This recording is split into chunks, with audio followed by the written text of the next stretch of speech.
isa yokiya idlesa guyyaa kaleessa eegaleen pirezidantiin Oromiyaa gabaasa qaamara wachiisa dhiyeessuudhaan waltajjiin kun eegaleetti ture. Caffeen kun egaa wanni adda godhu xiqqoo ka argine hirmaannaan caffee miilanaarra ture ho'aa ture. Caffee paartii tokko qofarraa ijaaramellee hin fakkaatu dhugaa dubbachuudhaaf caffeewwan armaan gaafiiwwan ka'uu malan kan hin kaane inuma jiran quba qabna. Akka carraa ta'e immoo afyaa'iin caffee kamiilanaa kun namoota gaafilee siiriyees kaasan daqiiqaa itti murteessaa turan gara jalqabaa irratti ani hordofatan ture. Daqiiqaa 5 kennaafi turanii namoota immoo mootummaa deeggaruudhaan dubbataniif sa'aatiin unlimited sa'aatiin daanga'ee kennamne warra mootummaa jajaniif yeroon dheeraa kennamaa ture. Namoota mormii dhageessan dhaabsisaa turte afyaa'iin caffeedha.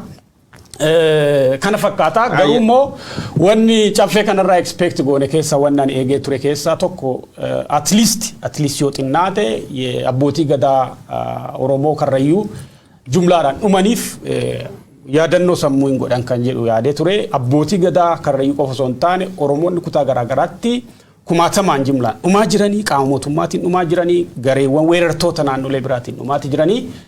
Imma kana wajjin wal qabsiisee yaadannoon sammuu hin godhama caffee kanarratti jedhee expect gochaa ture. Abrahaam yeroo baay'ee expectationiin kan yeroo baay'ee at optimist yookaan nama waan gaarii hawwitu waan taateef na fakkaata optimist an optimizimii keessa yaayyuu baay'ee tanaaf garaagarummaa qabna. Akkamii biltsiginnaan abbootii gadaa Karrayyuuti yaadannoo sammuu gooti namni namijjees itti yaadee qawween dheesijjees rest in fire yookaan rest in hell siin jedhu malee rest in peace siin jedhu bitaa fakkeessuuf hin ta'in.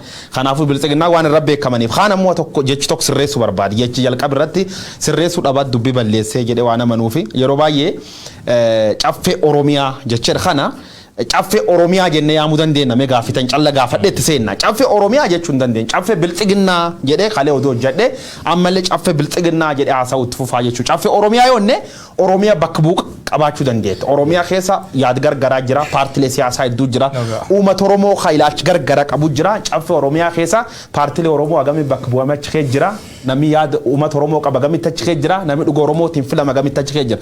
Kanaafuu caffee Oromiyaa doon taane caffee biltsiginnaan jechuun ni dandeenya. Maqaa wayoon sirreessin hin taate biltsiginnaan ala kisiin dubbii waliin dhoof birmaddummaa waan gatiin qabne filannoo hirannoon filannooti waan maan hin fakkaan nama yeroo tokko nama iyyees ta'e maqaan aftaamuu nama yennu ta'e maqaan maanii maqaa jijjiiruu qabna akka Oromoon maqaa wanni jijjiiruu qofa doon ta'ini akka injinar Darajjee Bagii faanii mootii Bagii jijjiiratan qofa doon ta'ini namoota adoo iyyees ta'anii aftaami ta'an adoo amal jallata qabu qajeela fayyadaman maqaa qajeela kennuuf waan taateef warra balaadhinachaa deegfarsa waan taateef caffee biltsiginnaa jennee jalqabna caffee biltsiginnaa wanni midhaadduun maali jennee achi dabarra yoon. Tole egaa caffee baranaa keessa bifa hin baratamneen kan argine dur wooma raggaasuudhaaf harka baasa caffeeni miseensi caffee barana gaaffii gaafachuudhaaf yaada kaasuudhaafidha kan inni harka baasaa ture. Wanti kun tarii gorfamaniitu moo dhugaadhumaan quuqamni hawaasaatti dhagahameetu moo jara kana jettee gaafa laaltule xiqqoo wanti gaaffii namatti ta'us ni jira. Hammam gabaasa sobaa kan dhugaarraa fagaate kan haala qabatamaa Oromoo fi Oromiyaan keessa jiru in ibsine kan pirezidantii Shimallis Abdiisaanii dhiheessanii fi harka reebaa haa turan malee gaaffilee dhimma uummataa tuttuqan kaasaa turanii jiru kan isaan galateeffachiisu miseensonni caffee kuni. Dhimmoonni ijoon yaa'ii kanarratti ka'an gama nageenyaatiin hawaasni rakkoo jabaa keessa jiraachuun dhimma ijoo ture gama weerara daangaatiin kutaalee Oromiyaa garaagaraatti gama bahaatiin gama lixaatiin gama kibba bahaatiin kallattii hundumaan Oromiyaan weeraramaa jiraachuu gama Beenishaangul Gumuziin yoo fudhanne gama naannoo Amaaraatiin yoo fudhanne gama naannoo Somaaleetiin yoo fudhanne gama naannoo Sidaamaatiin illee yoo fudhanne Oromiyaan weerara jala jiraachuu ishee wanti isaanii kaasanii ni jira. Inni kan biraan jiruuf jireenya qotee bulaa irratti kan xiyyeeffatu keessumaa gatiin xaa'oo fi calla guddiftu yeroodhaa gara yerootti hammaataa dhufee humna qotee bulaadhaa ol ta'ee jiraachuu wanti isaanii kaasan ni jira.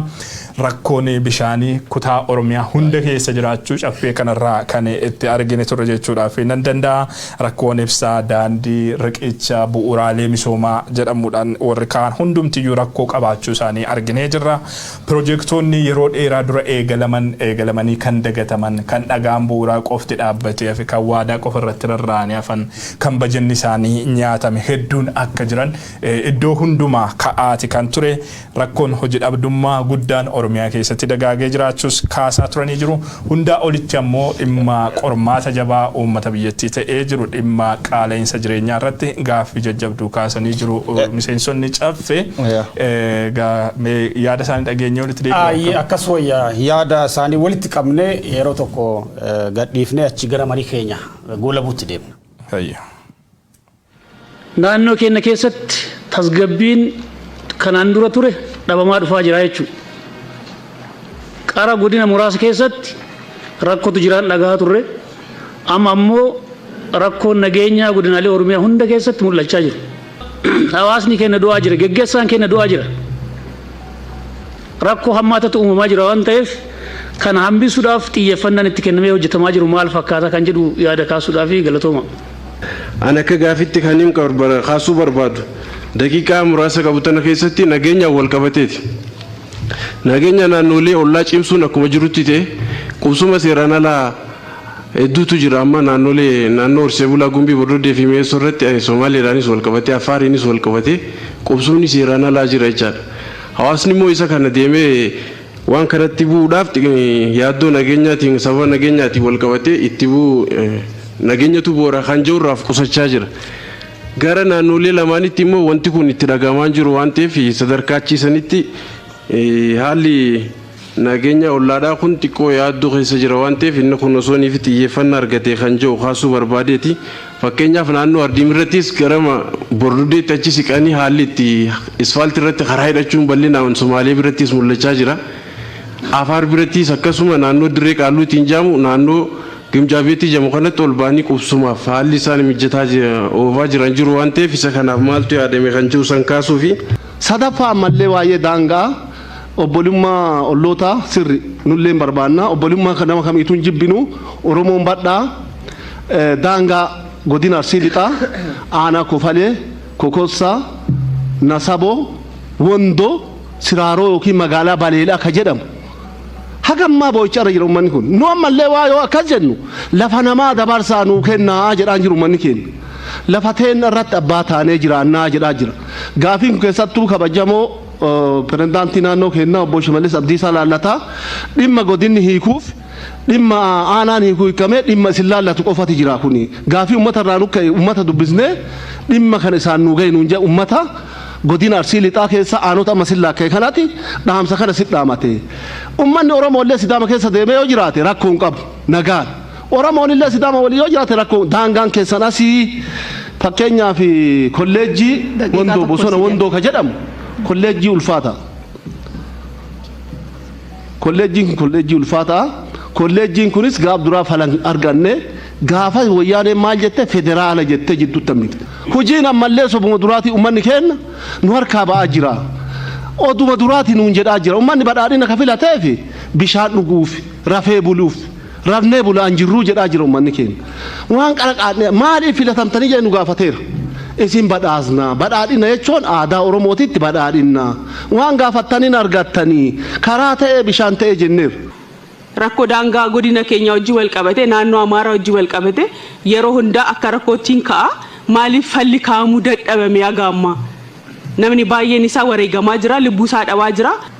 Akka godin sunitti hawaasii hojja dubbifamu cufa hawu keessatti gaafiin godina Boorani ba'aa yeroo adda addaatti inka gaafiin kun gaafii lafti liiban sun baay'ee dhiibamaa turte. Babal'ifannaa daangaatiin falmi lafaatiin wal qabateetiin baay'ee dhiibamaa turte lubbuun namaas lubbuun qaqqaaliin itti dabartee jirti lafti tun har'aas babal'ifannaan daangaa kun hin dhaabanne haalli nageenya naannoo sun jirus baay'ee rakkisaadha hambir dabree maqaan dhaloota kana geelle Boorana qabdu yoo maqaa kan dhaane akki akkaatti wanti ilaalamaa jirus jira.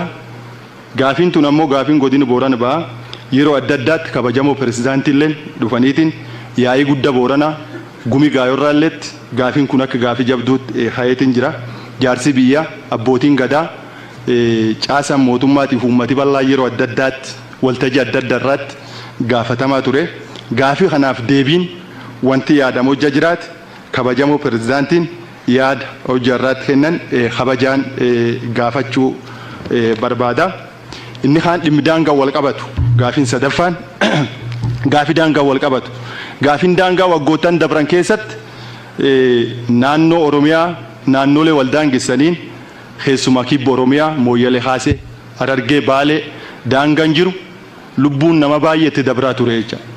Magaalaa Finfinneetti itti abboomnee Oromoon jedhee gaafatamaa ture.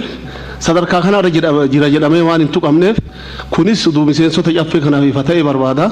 Bishaaniinis ol qabatee ifaanis ol qabatee neetworkiinis ol qabatee rakkoon hammaataa jira waan ta'eef kanarratti keessattuu ifaadhaan wal qabatee pooliidha kan dhaabachaa jiru malee uummanni keenya irraa fayyadamaa jiru.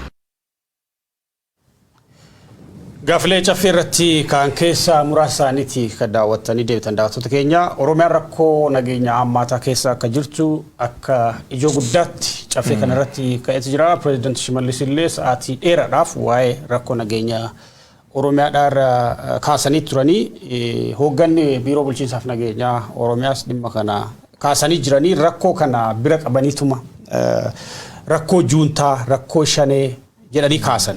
Kabiraa immoo humnoota Oromiyaa keessa lolaa jiran kana akka diinaatti kaasan.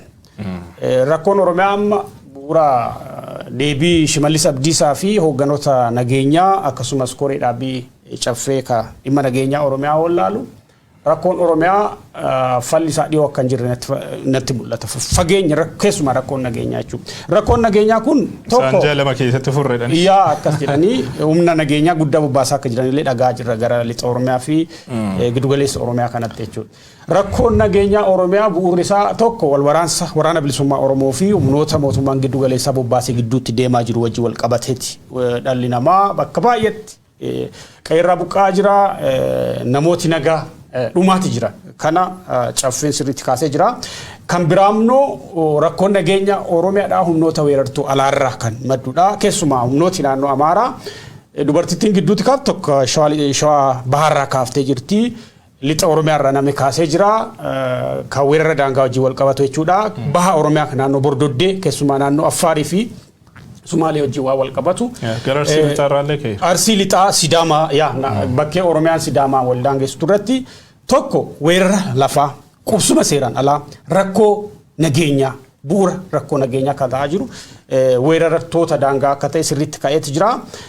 Rakkoon daangaa Oromiyaadhaa waan waggoota turedha waggoota dheeraadhaaf rakkoon daangaa Oromiyaadhaa keessuma qabiyyee lafa Oromiyaa wajjin wal qabatee dantaa Oromoon barbaadu wajjin wal qabatee ka manguddoonni Arsii lixaa kan kaasan dhimma Finfinnee illee kaasanii jiranii dhimmoota dagataman hedduutu illee waltajjii kanarratti ka'ee mootummaan gaafilee kanneen madaaluuf deebii qubsaa hin kennine. Amma kan Arsii lixaa sana na yaadadha kana dura irratti hojjennee turre aanaan Wondoo bara 2001 natti fakkaata referendamiidhaan murteeffatanii gara Oromiyaatti citaniiti kan isaan jiranii.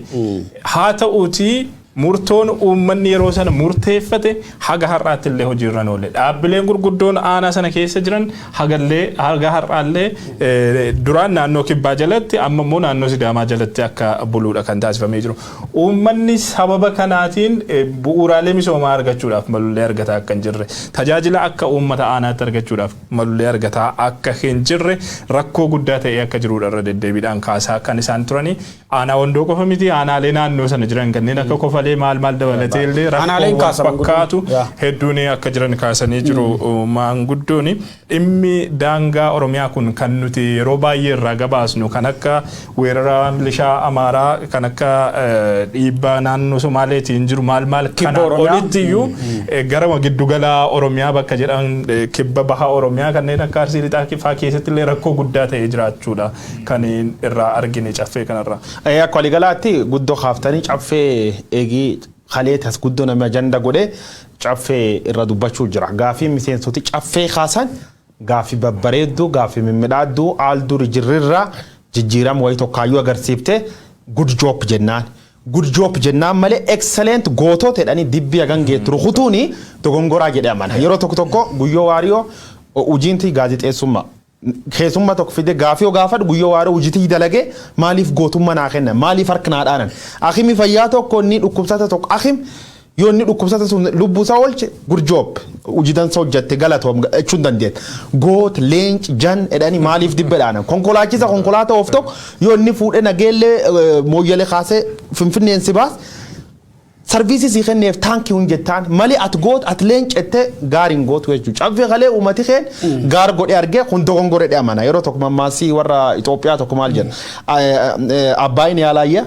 Mincha amasagginaale.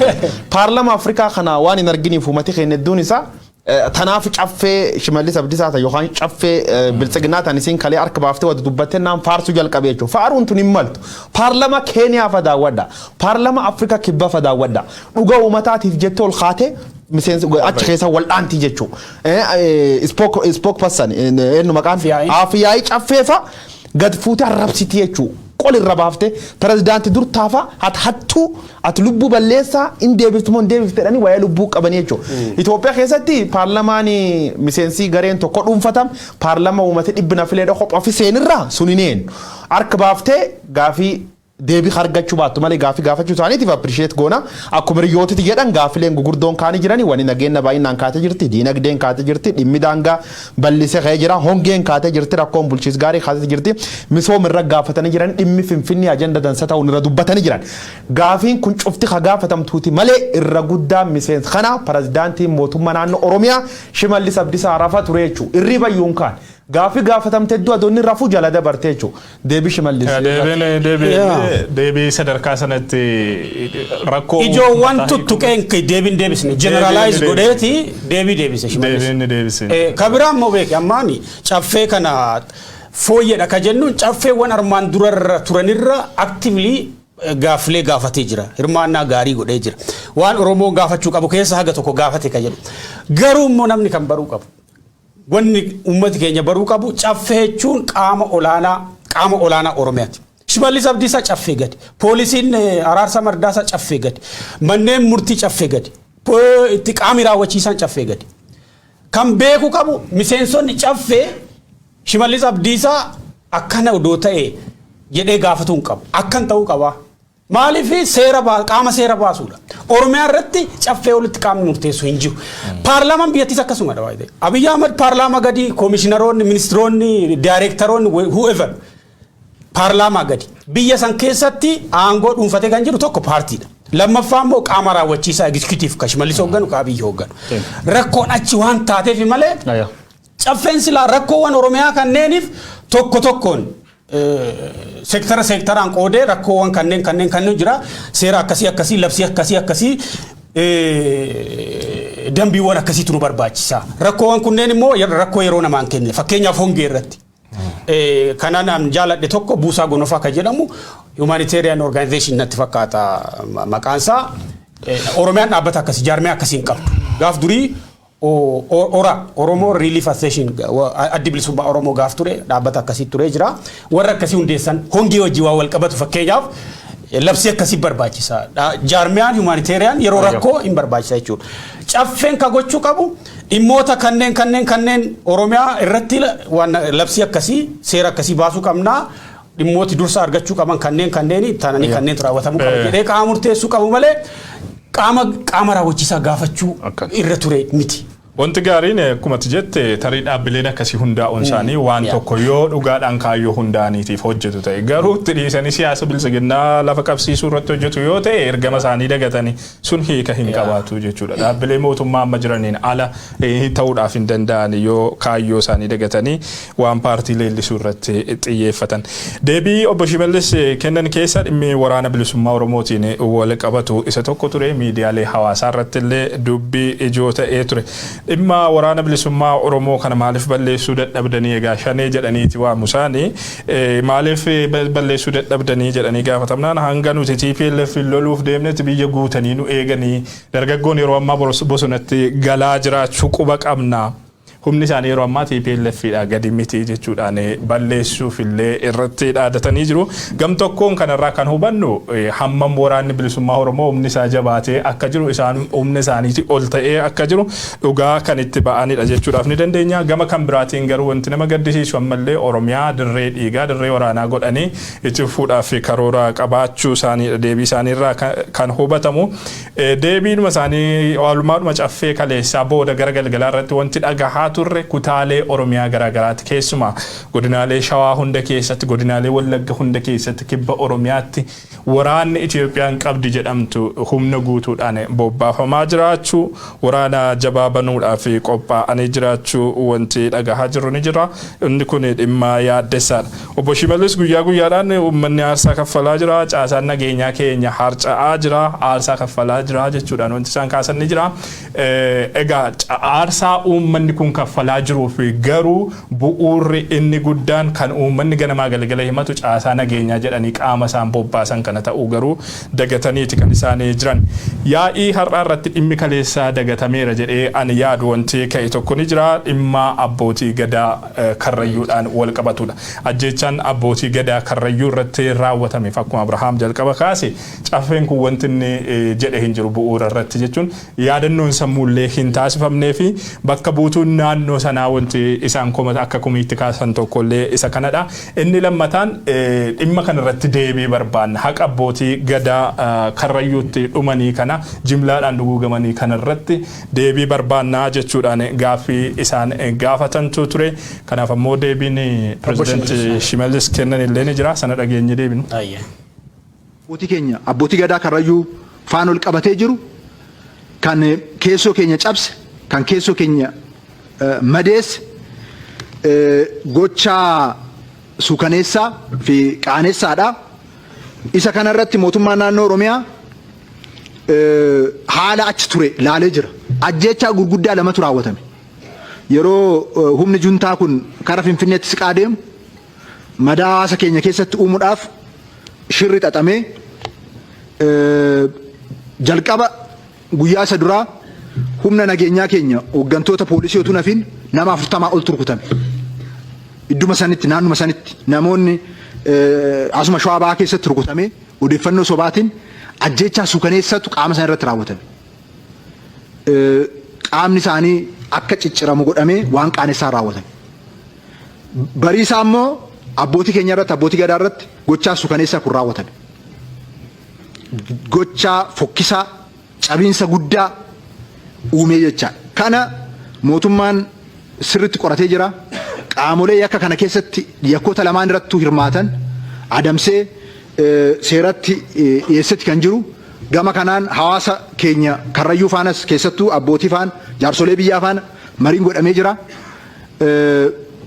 Dhimmoonni adabbii seeraa fi hojimaata seeraa qabatanii akka deeman hundaa ol immoo dubbiin kun dubbii aadaa duudhaa keenya irratti aggaamame waan ta'eef abbootiin gadaa aadaadhaan akka laalan abbootiin gadaa naannoo keenya aadaadhaan akka laalan godhamee jira. Aadaadhaan dubbicha falaati kan jiranii dubbichas fala abbootiin gadaa kennan giddugaleessa godhatamee mootummaan naannoo Oromiyaa kallattii sana hordofee kan deemu ta'a. Kanaaf akkaataa aadaatti dubbichi falamaa kan jiru gama seeratiinis akka seeratti qabatamee hojjetamaa kan jiru ta'uusaa ibsuun barbaada. Yeroo mootummaan naannoo Oromiyaa aadaa fi duudhaa Oromoo deebisuudhaaf sirna gadaa sirna mootummaa ammayyaa ijaarre kana olitti akka ijaaramu labsiiwwan akka amma murtaa'aa jiran kan hedduu murteessee gadaa leellisee gadaa giddugaleessa godhatee cimsaa deemaa jiru. Abbootii gadaa keenyatti kabaja horee irreecha keenya deebisee abbootiin gadaa keenya haga danda'ametti abbootii gadaan gurguddoo jiran akka konkolaataa irree rakkan lukaan hin deemne mootummaan naannoo keenyaa konkolaataa ramadee waan barbaachisu hunda godhee bakka deemaa jirutti wantoonni fokkisaan akkasii nutti galanii gala kana immoo rabbi lammata nutti hin deebisini isa qaama kana raawwatee fi badii kana immoo akkaataa aadaatii fi akkaataa sirnaatiin akka karaa qabatu irratti hojjetamaa jira. Jecha abbootii gadaa karrayyuutii wal qabate gaaffii miseensa caffee biltsiginnaa irra kaateef Shimallis Abdiisaa ilsooddaan dhiqate sobee jechuudha. Shimallis Abdiisaa dhuga dubbachuun beeku soba immoo duriin beeka. Am sobillee yaayyuu irra badee jechuudha. Abbootii gadaa karrayyuutiif qaamolee nu diiguu barbaadanii gidduu teenseen yakka sun raawwatee jira. Durii waan cuf namatti qachuu jaalatu oppidiyoon juntaa takkan god shanee takkan god fardeemaanii takkan god jinnii takkan god am waan himata dhabeennaan qaamolee nu diiguu barbaadde qaamolee sun eenyufa maaliif hin godhin abbootii gadaa namoota 14 qondaaltota gadaa olaanoo obbaasuuf ajajii directly kadar poolisii oromiyaati poolisii oromiyaa eenyuun akka bultu Araarsa Mardaasaa oromoo beekaa jechuudha ajaji isa malee ajaji kaabinee isa malee ijjeechaan sun hin raawwatu jechuudha Shimallis Abdiisaa ijjeecha abbootii gadaati mataan isaa waan ajaji kennee miseensi caffee dura dhufe sobee jechuudha caffeen tun kalee harka dhaananii harka dhaanuun dogongor wannan jedhuu fi akka reefu Afraamed caffeechuun seera Itoophiyaa keessatti legislative paarlamaa federaal irratti armatamuu caffeen is a supreme parliamentary system waan bulluuf sirna paarlamaa keessatti angolaana haqabmisee caffee waan taateef Shimallis Abdiisaatiin asirra yaadi kemaan kabajamoo caffee asirra maal jettan asirra deebiin keessa maal adontan Shimallis Abdiisaa mana mijjeessiftaa aduwaati jirtu maaliif Oromiyaa keessa namni dhumataa maaliif uummati hongeen badaa uummata hongeen bada madhaxxee laallee daanga Oromiyaa mafurmaatiin gaafiin akkas gaafatamu qabdi jechuudha gaafii akkasii sila gaafachuu malan amma ammoo miseensi caffee harka baasee caffee biltsiginnaa wanneen nuuf kanaa jechuudha. Jecha abbootii gadaa karrayyuu wajji wal qabatee Shimallis waltajjii kanarra akka inni jedhe guyyaa jalqabaa poolisii Oromiyaatu ajjeefamedha. Ittaanee qaama abbootii gadaa kanatti ajjeefame guyyaa lammeessoo jechuudha. Kan jechuun qaamni wayii poolisii Oromiyaa achitti ajjeese gareen poolisii Oromiyaa immoo abbootii gadaa irratti haaloo baate jechuudha. Dhugaan tana baay'ee. Galee dhugaan tana. Barii ta'e gaafa abbootiin gadaa ajjeefaman sana communication Oromiyaa shanee tajjeese jedha. Shimallis Abdiisaa caffee gubbaatti kaa'amane qaamoleen abbootii gadaa ajjeesan to'atamanii jedha. Warri to'ataman sun poolisii. Mee dhugaan eessa? Warri miidiyaalee gabaasan sun fakkeenyaaf dunam tokko lubbu nama ijjeessu wasooti shaneedha jechuudha. Bitta gaafiin titana. Seer kamillee keessatti privacy waan jedhanii jira nam tokko eeginni du'e seer irra kabajan malaaf nam tokko eeginni du'e kabaji isaati jechuudha. Yehuun ingidaa korona vaayirasiin hin jenne koronaan du'e bala konkolaataati yookaan itti dhukaasanii jeessa yoodha privacy isa dhiibee jira jechuudha. Qaamolee gad baatee communication isaa faana OBN waalta gad baatee shaneetti jeetet suni matti gaafataman goon bitta inni jeemun malee waliin jecha keessa qabdi. Kan gaafachuun malee. Dubbii poolisii Oromiyaa rakkoo nageenyaa karrayyuu keessa tureef abbootii gadaa irratti haaloo baate kana dhugaa jedhamu sararanii walitti himuun baay'ee barbaachisaadha. Shimallis Abdiisaa asirratti waan tokko waan dubbate waan gadi bu'aa fakkeenyaaf mootummaan bilisiginnaa sirna gadaa Oromoo deebiseedha. Irreecha Oromoo deebisee jiraadha. Irreecha Oromoo abbootii gadaatii fi konkolaataa ramadee jiraadha. Kana dantaan Oromoo caffee Oromiyaa irratti gadaa ramadameef ni jira. Warri ganamaa galgala bilisiginnaadhaaf harka reeban konkolaataa ramadamee fi ganamaa galgala warra durgoo peeroolii mootummaa irraa kaffalamee fi sana nyaatan jaraaf akka konkolaataa ramaddan ni beekna. Qabatamaadhaan garuu irreecha hin balleessitanii gadaa hin cabsitanii abbootii gadaa jimlaadhaan duguugdan. Asirratti dhugaa abbootii gadaa haqa abbootii gadaa gara dabarsuudhaaf har'as Shimallis wanta inni dubbatetu jira. Warra yakka kana raawwate seeratti dhiheessineerra jedhe. Araarsa Mardaasaa seeratti dhiyaateera. Shimallis Abdiisaa kan ajaja kana dabarse mataan isaa seeratti dhiyaateera. Fiqaaduu Tasammaa seeratti dhiyaatee jira. Bulchitoonni godina Shawaa Bahaa seeratti dhiyaatanii jiru. Warri aanaa Fantaallee seeratti dhiyaatanii jiru. Qaamoleen nageenyaa gocha kana qindeessanii yakka kana qindeessanii hanga raawwachuutti raawwatan eenyudha kan seeratti dhiyaate? Eenyuun uummata Oromoo sobdumoo eenyuun sobuudha kan isin barbaadan yakkamtoonni qabatamaadhaan kan yakka kana raawwate Shimallis Abdiisaa irraa kaasee haga caasaa gadiitti qaama mootummaa ta'uun osoo beekamu yeroo garagaraatti ofirratti illee ragaa ba'aa osoo jiranii seeratti dhiheessineerra jechuudhaan har'a afaan guutanii. Sekendi soddoma naakaniti yeroo baay'ee sekendi soddoma ijoollee poolisii Oromiyaa ta'an ijoollee poolisii kee jirtan agamak isaan fayyadaman isaan taphatan. Armirra hubachuun dandeettaa jechuudha. Poolisiin ajajisii waqaam kamu hojii kamiyyuu siin raawwatu ajaj gubbarra kennamu. Poolisiin tokko dhukaasii jeessuudhaaniini saatii dhiifamnaa godhaa nam tokkotti falaasma beekamaa mawwataaddara seenti durii hindifa keessa yoo baratte irra baatu. Achi namni kun nam guddaa barate bakka sunt profeesarooti gurguddoon cufti wataaddara seente tireeningii fudhattee eebbifamtee baate. Mawwataaddara keessa waan ajajamte godhu malee ma godhan gaafattu. Filsifinna keessatti ammoo filosoofii keessa falaasama keessatti yoo harka baasiin jedhan ma baasaa itti gaafachuu qabdaa jechuudha. Namichi mawwataaddara dhaqee tireeningii gize kennan maal jirseeta hin dhaquu jedhan hin deemuu jedha profeesarichi kunin. Kabajiin kennamuuf waraqati sun hin kennamuuf wataaddara kan hin fudhatin tireeningii. Man deemnee naani mawwataaddara keessatti gar mirgaa gar bitaa gar duuban hun jedhaniidha yoo training kennan maaliif gar bitaa jettee yoo gaafadhin ajjeesan anammoo kan gaafati waa fudhachuun fedhu kanaaf hin deemuu jedhee jedha poolisiin yeroo dumaal goote ijjeessuudhaniin ijjeessu hidhoodhaniin hidhu ajaja